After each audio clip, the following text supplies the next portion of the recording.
Harry, before the game, we did an analysis on your relationship with Son, and obviously you've got the record now in terms of, the assists and goals.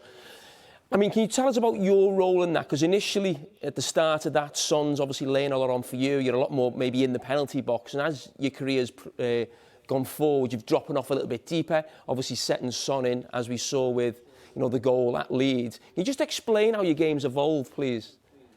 Yeah, I think it comes down to kind of different managers and different way of playing. I think if you see over the last few years, since Mourinho and obviously now Conte, my game's changed a little bit in terms of dropping into them pockets. I mean, I played as a number 10 when I was a youth team player, so I've always been used to playing kind of that attacking midfield role. And I've always backed myself kind of looking forward and passing forward. So I think you've just seen, over the last few years, especially the way we set up as a team, it allows me to find that space. And then Sonny obviously always seems to run into the right spot when I get my head up. So it's something we've worked on over years. Obviously, me and Sonny now have been playing together for a long time. And but for sure, I think it's just the way we played. Obviously, with Maurizio, I was more of a focal point. I was more of a number 9, and you had players like Ericsson and Dele kind of in behind me, playing me through. But yeah, as teams change and managers change, obviously you have to adapt your game, and I feel like I've worked that well. Obviously, I'm 28 now. I feel like not just physically but mentally and my surroundings on the pitch, I feel like I'm in a really good place, and I understand the game as good as I ever have. So just want to get on the ball, want to try and make stuff happen, whether it's with goals or assists. And you've seen that over the last few years.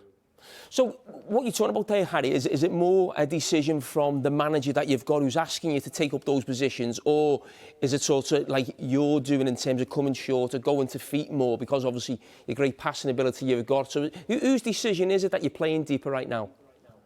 Yeah, I think it's a bit of both, especially with this manager now. Conte still wants me to be a focal point up there, especially when we have the ball kind of in their final third, trying to pin players in the box, trying to get players to run off me.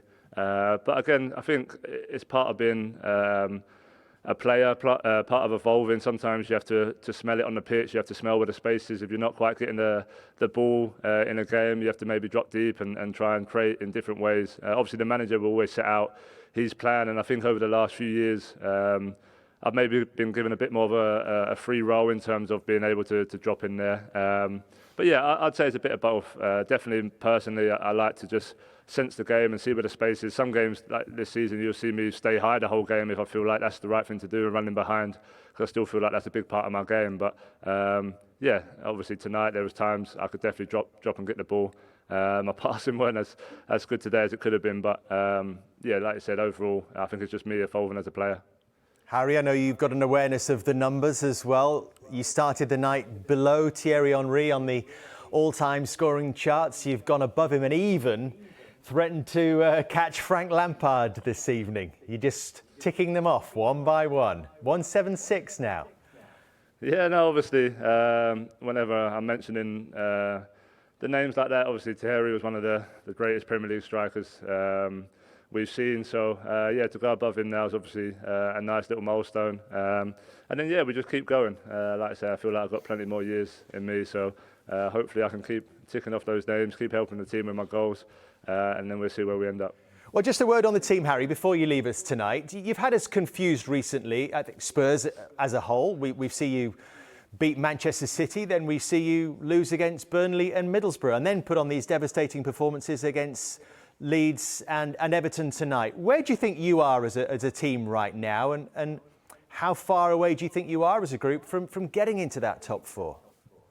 Yeah, I feel like it's definitely got to be our ambition to reach that top 4. I spoke after the City game that we have to become more consistent, especially at home, especially games like tonight. It's really important that we pick up these 3 points, because it's going to make a big difference if we want to be in that top 4. So we're not obviously quite the finished article yet, but the manager's had time now to kind of settle in and give us his ideas, and we work on it every day. We train hard every day. I feel like physically we're in a really good place now.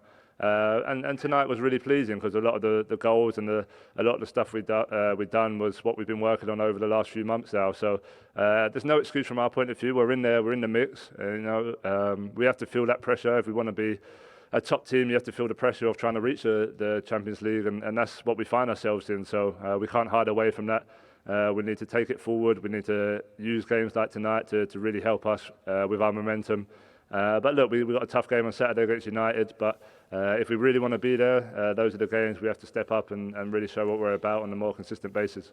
We're really looking forward to that game as well, Harry. Always a pleasure to talk to you. Thanks so much. Congratulations tonight. Cheers, guys. Thank you.